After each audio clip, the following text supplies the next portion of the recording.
Karma, a while ago you were asked kung kailan ka po na-assign sa PCSO. When was this? November 18, 2018? I think July 15, Mr. Chair, 2019. Okay. You started July 2019? Yes, Mr. Chair. July 2019, oo. And sinabi mo rin kanina sa committee na to that the reason why you stopped the gaming products that are listed on the PCSO was because nalulugi gobyerno. Is that correct? Yes, Mr. Chair. Okay. So, nalulugi gobyerno. So, aside sa pinatigil mo po yung mga games, what did you do? Mr. Chair, I reviewed all the contracts and there were illegal transactions like waivers, which is not allowed under, kasi may mga COA findings po. And then there are reductions of monthly GMMRR from STLs that are board resolution lang po and then na-implement without any contract or without cancellation of the previous contract. And these are almost half of the original income that should go to government sana. Yeah. So, yung iba din po ay hindi nagbayad and I think this is more than 5 billion pesos when I assumed the position, Mr. Chair. My co-chair is asking, what do you mean by GMMR? Or? Guaranteed monthly retail receipt. That is the guaranteed monthly sales that supposedly, quota, kumbaga, Okay. in layman's term is the monthly quota Okay. of all STLs, Mr. Chair. Chairman, Colonel Garma, I just wanted to show a annual revenue from gaming products from 2016 up to 2023. Can we kindly show the graph? Yan, okay. Okay. Chairman Garma, GM, I want you to realize that noong 2016, ang kinita po ng PCSO is 39.5 billion. Noong 2017 po, ang kinita po ng PCSO sa annual products sila is 52.9 billion. Noong 2018 po, 63.5 billion. Noong 2019, nung dumating po kayo, naging 44 billion. Nag-down po ng 19 billion. At nung nakaupo na po kayo hanggang 2020,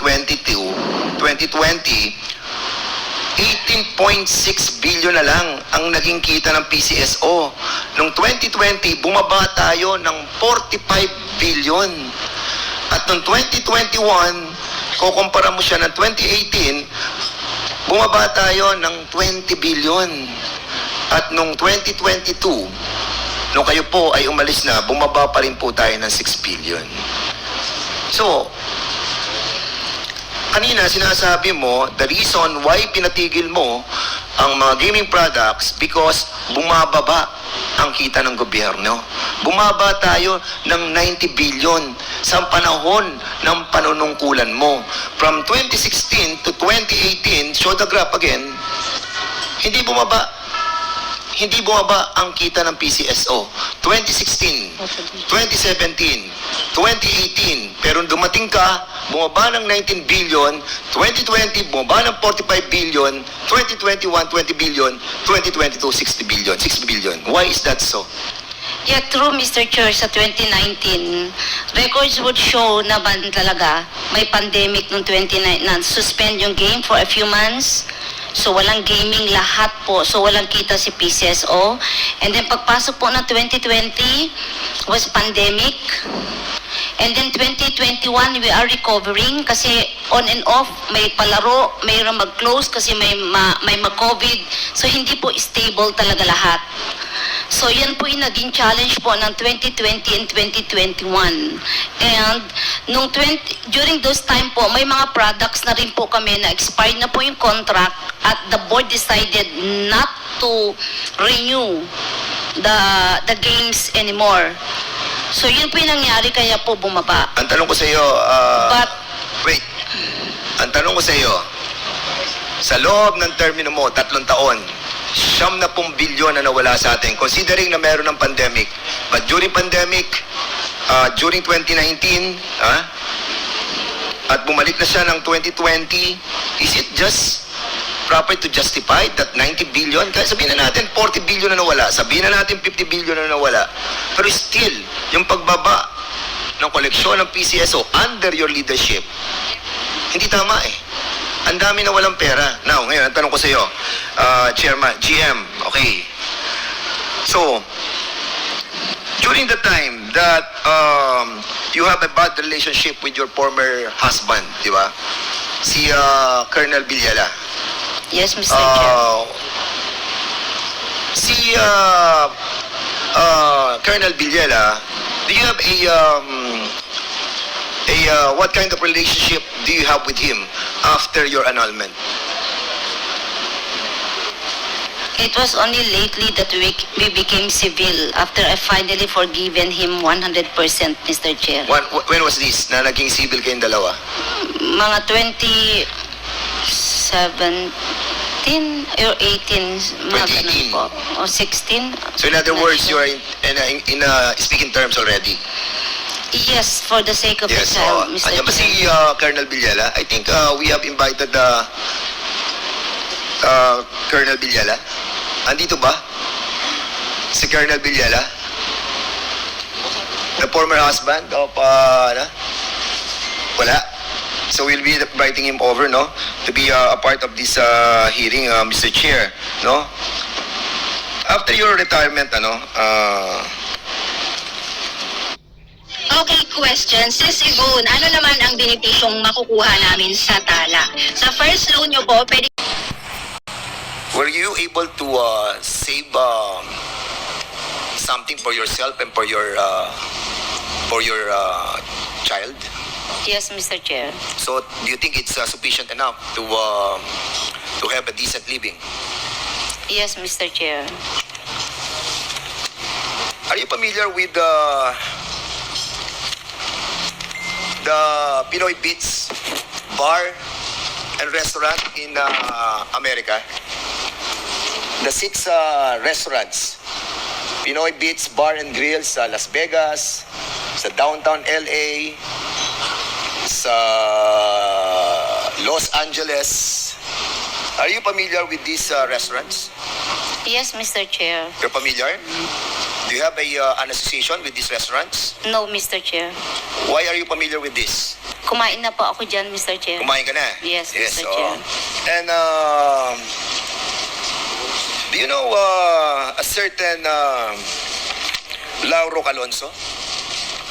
Mr. Chair? Do you know Lauro Calonso? Lauro Alonso? Yes. Do you know him? I don't know the name. If I can see the face, Mr. Chair, perhaps. Sige, I will be posting it in our Andiyan ba si Villela? Wala nga daw eh. I'm asking for the presence of Colonel Villela.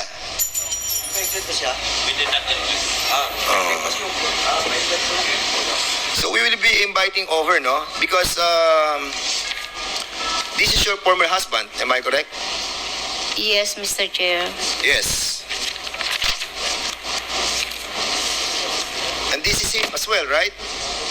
In the Pinoy Beats, together with a certain Chris Hero. You know Chris Hero?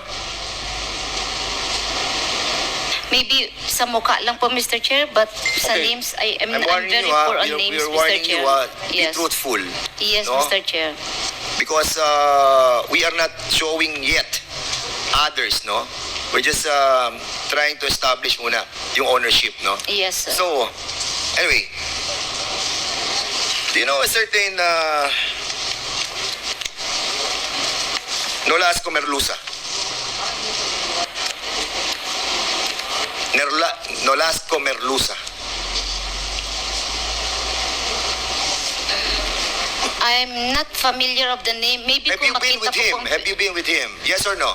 Kung makita ko po mukha, pwede ko pong maalala, Mr. Chair, but names, I'm very poor on names, Mr. Chair. Ito na sinasabi ko sa iyo, ayan, no? Si Kai Calonso, kilala mo? Si Larry Calonso, kilala mo? Yes or no? Kaya, Kilala mo, yung may-ari ng Noy Pits, yung restaurant. Yes or no? Dali, may pakikita ako sa iyo. Kilala mo, yes or no? perhaps na-meet ko, Mr. Chair, but Nakilala I cannot mo. recall. Oh, yes, Mr. Chair. Yes. Perhaps, Mr. Chair, but Kaya I ako ka na cannot recall. magsinungaling eh. Yes. Kasi nga nakikita naman namin dito eh. Andito na nga galing sa United States. Ha? Andito na po yung mga sa State of California, yung mga pangalan nila. Ha? And of course, we will establish that. Don't worry, we will reach that. Now, tanong ko sa iyo, GM, you know, a certain Loretta Villarta Grear? Yes. Yes, Mr. Chair. Pangalan niya Lot, correct? Yes, Mr. Yes. Chair. So si Lot, trusted mo siya, di ba? Yes, Mr. Yes, Chair. trusted mo siya. May I invite SPO for Loretta Villarta Grear on the next hearing, Mr. Chairman? Active pa ba siya? Retired na po, Mr. Retired na siya. Chair. How about Lieutenant Colonel Barondog? Do you know this guy? Yes, Mr. Chair. Yes, and as a matter of fact, he was ambushed together with his wife, Yvonne, di ba? Yes, Mr. During the Chair. time that you were the head of Yes, the Mr. Chair. Davao. Davao ba yun? Davao, Cebu. Cebu. Yes, Cebu. Okay. Itong si Yvonne, Barondog, ano siya? Is he a politician, public servant, barangay captain? Oh, Is she a barangay captain? when I met her, she was the barangay. Correct. She was a barangay captain of Calamba. Yes, Mr. Chair. Correct. Doon sa tinatawag nating Cebu, Hilltop. Tama? Do you have a property in Hilltop? None, Your Honor. Are you sure? Yes, Your Honor. You're under oath. Yes, Your Honor. Okay, wala sa pangalan mo. Wala, Mr. Chair. Yun, wala sa pangalan mo. Nasa iba. Tama? No, Mr. Chair. Okay. Right. So, do you have a former boyfriend from the province of Laguna? A politician? Laguna? Yes. Wala. Wala, Mr. Chair. Are you sure? Again. Yes, Mr. Chair. All right, sige. I'm just asking you, para at least, Mr. Chairman, the reason why I'm asking the relationship, medyo meron lang tayong, hindi lang muna natin divulge, but of course, in the right time, we will. Do you have a property in Santa Maria, Laguna? None, Your Honor. None. Wala po. kang kalahating bundok na pag-aari mo sa Santa Maria, Laguna? Wala po, Your Honor. Okay, I will check it out. I'm from Laguna. Rest house sa Bulacan? Bulacan? Yes. Wala rin. Wala po akong rest Alright. house sa Bulacan, Mr. Chair. How about a house in Hawaii? Wala din po, Mr. Okay, Chair. wala din. Alright. So, nung nasa PCSO ka, nag-away kayo ni Sandra Cam. Am I correct? It's a love and hate relationship, Mr. Love and Chair. hate relationship. As a And what's the board reason member why of you have a GM. love and hate relationship with Sandra Cam? Mr. Chair, sometimes we have different opinions, On Mr. what? Chair, Different opinions on what? on some concerns of What is concern? Like what? An example, Oh, what? minsan po sa STL, Oh, why? Ah, Why on STL? when we formulated the IRR, we have different opinions, Mr. Chair, on matters pertaining to waivers, whether it is illegal or legal. So we have different opinions on that matter. Was this issue of love and hate relationship reach the Senate? No, Yes or no? I don't remember, Mr. Chair, na In the House meron of po. Representatives? Hindi rin po, Mr. Chair. Hindi kayo nagkaroon ng hearing Hindi po. sa Senate? You are lying, ha? No, hindi po ako. You are lying. But Mr. this issue reached the Senate committee. Am I correct? Napag-usapan ba ito sa committee? Hindi. Your love and hate relationship with Sandra Cam, does it reach the Senate committee on games? I cannot recall, Mr. Chair, that we reached the Senate. I Hindi think mo it was ma-recall, the ano? other general manager and chairman, Mr. Chair, but not me. So, Mr. hindi ikaw Chair. yun? I think it's not me. We Are you never sure? reached the Senate. Ah, Yes, sige, Mr. I will Chair. check the records on this, because I haven't watched that issue yet. But Yes. I'll be trying to find out. if this issue of the Chandra Kam and you really exist in the hearing of the Senate or even here in the House of Representatives. So, in other words, Mr. Chairman, the reason why I tackled that issue because may kinalaman po ito doon sa pagtaas at pagbaba ng pondo ng PCSO that was tackled by the members and the directors of the PCSO when GM Garma was the head of that agency. Just come to think of it, it's only during her time na bumaba. Sabihin na natin that pandemic, but 90 billion lost to the government? Why and how? Di ba? So, Madam Chair, I will be, Madam Chair, sorry. Mr. Chair, I wanted to reiterate my invitation to SPO for Loretta Villarta, Grayan alias Lotlot, si Lieutenant Colonel Barondog ng Class 2007 PNPA, and also Colonel Villela must be invited over, and also